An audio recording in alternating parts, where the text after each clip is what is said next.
हाँ, तो कैसा था पेपर? पेपर थोड़ा सा टफ था। मतलब इजी नहीं बोलेंगे, मॉडरेट और टफ के बीच में बोलेंगे। अच्छा, मैथ कैसे? मैथ्स के क्वेश्चन ठीक थे, मतलब बहुत ज़्यादा टफ नहीं बोलेंगे, पर कैलकुलेशन था। और कैलकुलेशन भी ऐसा था कि कैलकुलेशन ना मतलब तो जिसका अच्छा है वो भी कर लेगा उसको।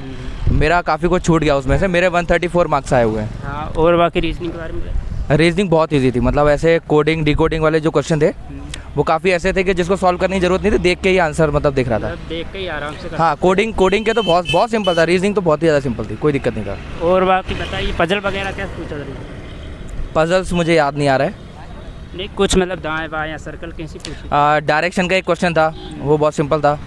उसके अलावा रीजनिंग तो सिंपल ही थी, मतलब उसमें आप टॉपिक बोलेंगे तो याद आएगा मुझे।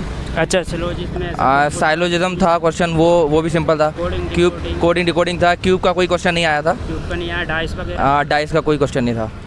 और बाकी ठीक है। मतलब मैं ऐसे अपने हिसाब से बता देता हूँ कि इंग्लिश था, जैसे इंग्लिश में PQRS जो था ना वो काफ़ी टफ था।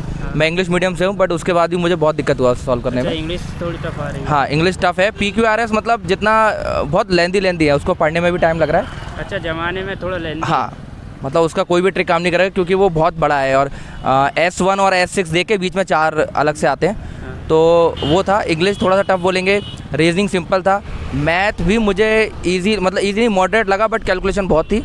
पर उसने सबसे ज़्यादा टाइम मैथ नहीं खाया है। और उसके अलावा रीजनिंग हो गया। हिंदी बहुत इजी आई है। हिंदी अगर नहीं भी पढ़ोगे ना तो बेसिक है तो आप कर लोगे। मैनेजमेंट पढ़ने की ज़रूरत नहीं है, मैनेजमेंट एकदम अलग ही लेवल से आ रहा है। टफ नहीं बोलेंगे, बट कॉन्सेप्चुअल बेसिक चीज़ें हैं।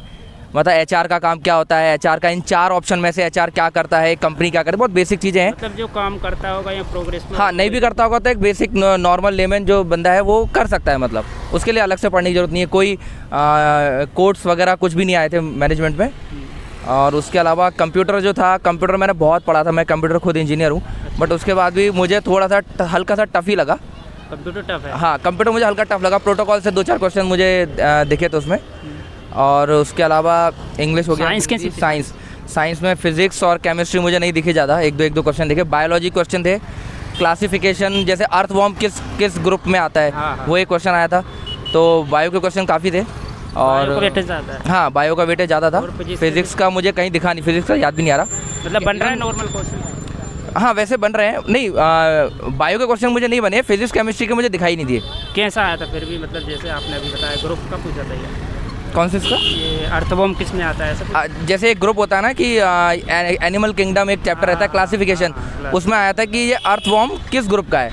तो वो एक एनालीड या नॉमिनेट करके 2 ऑप्शन में से कोई एक था, तो वो किया था। बाकी हिंदी और जीके के बारे में बताइए। जीके बिल्कुल कोई मतलब नहीं है पढ़ने का, जो मतलब कहीं से भी आ रहा है वो, उसका कोई नहीं है। ये एक क्वेश्चन आया था कि ग्वालियर में जो हाई कोर्ट है, तो वो पहले किस नाम से जाना जाता था, मतलब उसे क्या बोलते थे।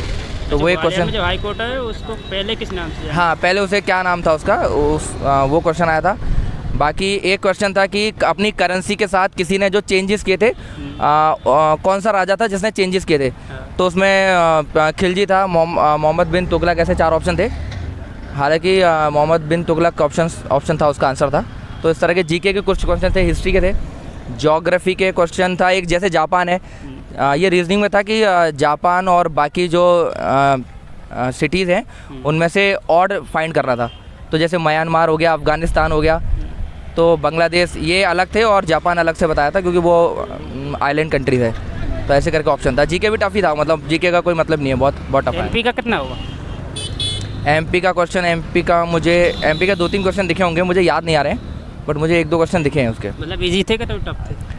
नहीं, मुझे तो टफ ही लगे। और करंट कब का पूछ रहा, मतलब करंट का क्वेश्चन तो मुझे याद नहीं है। करंट कुछ आया भी था, 2022 का एक क्वेश्चन पूछा था। मुझे याद नहीं आ रहा, बट वो बन गया था कुछ, क्योंकि मैंने वहाँ ध्यान दिया था। 2022 लिखा था, तो वो बन गया था मुझसे। बन गया था। एक क्वेश्चन आया था कि कोई एक सम्मेलन हुआ था जिसमें हमारे कौन से प्रेसिडेंट, गुयाना के प्रेसिडेंट आए थे। मुझे याद नहीं आ रहा, वो एक क्वेश्चन आया हुआ था, ये था। और बाकी मैथ में सब बन गया था? मेरा मैथ थोड़ा सा अच्छा नहीं है, तो मुझे मैथ ने बहुत टाइम बर्बाद किया। मैंने सोचा कि बाद में सॉल्व करूंगा, बट टाइम ही नहीं बचा, तो मुझे तुक्के लगाने पड़े। मैंने लैब में देखा है, लैब में लेकिन लोगों की बहुत बुरी हालत है। 62-63 मेरे तो दोनों तरफ के लोग तो पानी पीने के लिए, उठने के लिए वेट कर रहे थे कि कब एग्ज़ाम खत्म हो। 60, मतलब मेरे पूरी लैब में जितना मैंने देखा 112-107, मेरे 134। और उसके अलावा बाकी हाईएस्ट आपका? मेरे हाईएस्ट ही, क्योंकि मेरे अगल बगल लड़के जब निकलते जा रहे थे तो उन्होंने बोला कि आपका हाईएस्ट है। मैंने जितना देखा उसमें मेरा ही आईएएस था। चलिए नाम बताइए, मेरा प्रदीप कुमार राजपूत है। मैं नंबर फिर से बता दीजिए। मेरे 134 है। चलिए धन्यवाद। Thank you. कैसा था पेपर? हाँ जी बोलिए। मैं भी पत्रकार हूँ। कैसा था पेपर? पेपर तो थोड़ा ठीक ठाक था, सरल क्वेश्चन थे, कोई ज़्यादा कठिन नहीं आए। अच्छा, मैथ वगैरह कैसी? मैथ्स वगैरह थोड़ी हार्ड थी, बहुत घुमाया वाले क्वेश्चन थे और बड़े बड़े क्वेश्चन दिए थे। मतलब बड़े बड़े क्वेश्चन थे? हाँ, टाइम बहुत ज़्यादा ले रहे थे वो क्वेश्चन। अच्छा, बाकी रीजनिंग? रीजनिंग भी अच्छी थी और कुछ बाहर के क्वेश्चन थे। बाकी कैसे? बाहर के यानी जो अपन ने पढ़े नहीं है कभी, उस टाइप से भी कुछ क्वेश्चन आए थे उसमें। अच्छा, कोडिंग डिकोडिंग ऐसा? हाँ,